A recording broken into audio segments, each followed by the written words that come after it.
je suis heureux de rencontrer les Grecs, il le sait, nous avons une grande liaison amicale tous les deux, mais c'est qu'il a été, pendant sa longue carrière, victime d'un certain nombre d'accidents et qu'il a dû être opéré au moins 2 fois, 3 fois, et qu'il a une partie, il va nous raconter, mais il a une particularité étonnante, et c'est ce que disait aussi Édith Bouvier, c'est que non seulement il a été opéré, mais il a été un garçon de rééducation. Il a fait la rééducation, de l'auto-rééducation et encore de la rééducation. J'ai eu la chance, on va dire, de passer dans des mains expertes. Après, là, comme tu dis, après je me suis donné les moyens aussi pour revenir, notamment pour exercer mon métier au plus haut niveau. Mais je pense que la base de tout, c'est déjà la confiance. J'ai confiance. Je me connais bien, mais j'ai eu la chance de vous connaître aussi, vous les chirurgiens. Et donc j'ai eu confiance en la chirurgie française, aux hôpitaux français. Donc ça n'a jamais déjà été un stress pour moi d'être opéré. C'est pour ça que ça a toujours été un vrai plaisir d'échanger avec de grands chirurgiens, parce que tu apprends un peu plus de la mécanique, tu apprends un peu plus sur toi, et tu t'aperçois qu'on peut l'utiliser bien plus fort que ça, quoi. Donc voilà, je crois que je suis là pour témoigner juste et pour un remerciement. Mais c'est vrai qu'à chaque fois ça a été des contacts déjà chaleureux à la base, c'est ce qui est aussi, je pense, très important, c'est qu'il y a un côté humain qui entre en compte, qui est fondamental pour moi. Et puis je vous dis, une fois que vous avez la confiance, vous y allez, hein. Moi c'est du plaisir. Ouais, c'est tout le plaisir d'opérer des Ferrari.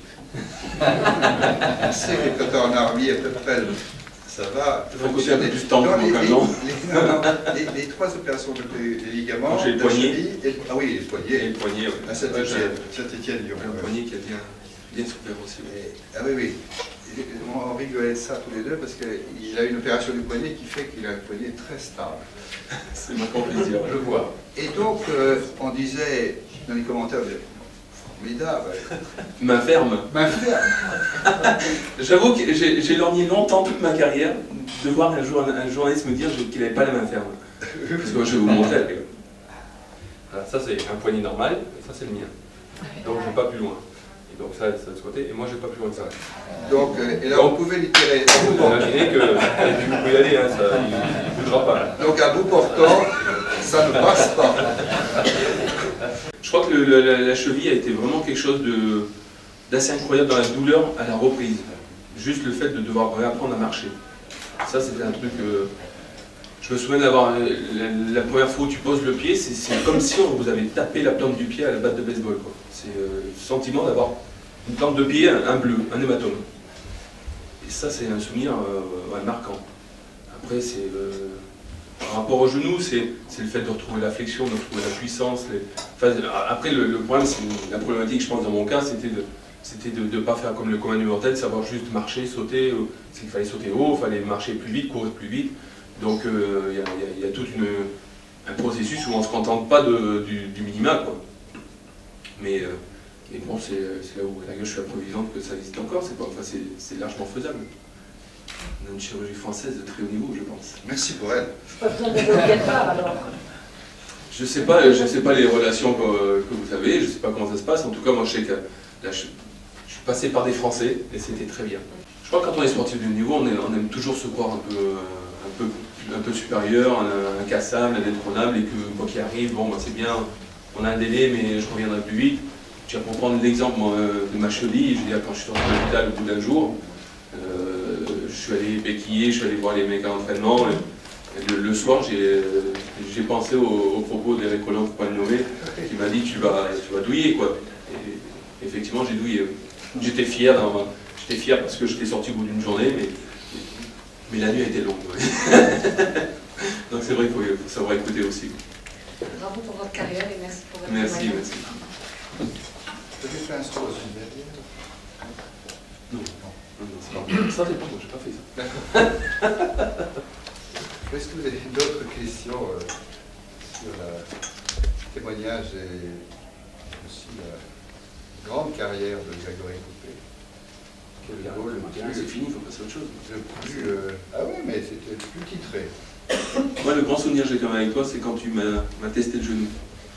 Et parce que, bon, faut savoir, pour vous faire vite fait, on faisait un exercice sur 2 ballons avec Joël Batz. Donc, en fait, le premier ballon, c'était un ballon lobé. Donc, je devais faire une claquette au-dessus de la barre. Et repartir sur un deuxième ballon pour une frappe rapide. Donc, il fallait vite que je reprenne mes appuis pour repartir. Donc, il venait de pleuvoir, mais très très fort. Et en fait, les filets n'étaient pas tendus, l'accident complètement bête. Mon pied droit s'est pris dans les filets à 1 mètre du sol, on va dire. Sauf que j'étais en phase de redescente. Et quand j'ai voulu reprendre appui donc que sur un pied, mon pied s'est dérobé comme ça, et donc j'ai tapé le sol, donc le genou dans ce sens-là. Donc moi, j'ai eu cette sensation d'implosion totale du genou, quoi. Et je me souviens, quand tu m'as ausculté, normalement, tu as l'air bon. Je sais pas, tu devais imaginer que c'était déjà là-dedans. Pour moi, c'était tout le genou. Et il me dit, bah, tu auras mal là. Non. Là, non. Donc aux attaches. Et puis là, tu as passé ton doigt, en fait. Là. En fait, le genou était sorti comme ça, il avait éclaté complètement le ligament latéral interne. Et bon, mais les attaches avaient tenu. Et les croisés aussi. Donc au bout du compte, on va dire que ça a été pas si grave, on va dire, que ça. Et la sensation était assez extraordinaire. Et après, quand vous dites j'ai une articulation complètement foutue, enfin et puis c'était ce calme, cette sérénité. Non, t'as là, non, t'as pas, ah non, peut-être là, et là. Et après, il m'a montré même, il m'a dit, parce que t'as entendu, c'est ça. Il me l'a fait.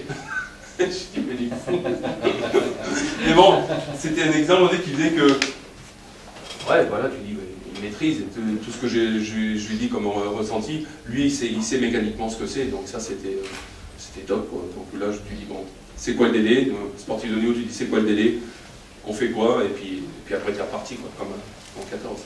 Juste pour dire que désormais, les filets de l'Olympique Lyonnais, même... Quoi qu'il arrive, on perd un peu de flexion au niveau du genou, j'ai perdu un peu de mobilité au niveau de la cheville, mais pas tant que ça, en fait. Par rapport à ça, ça va.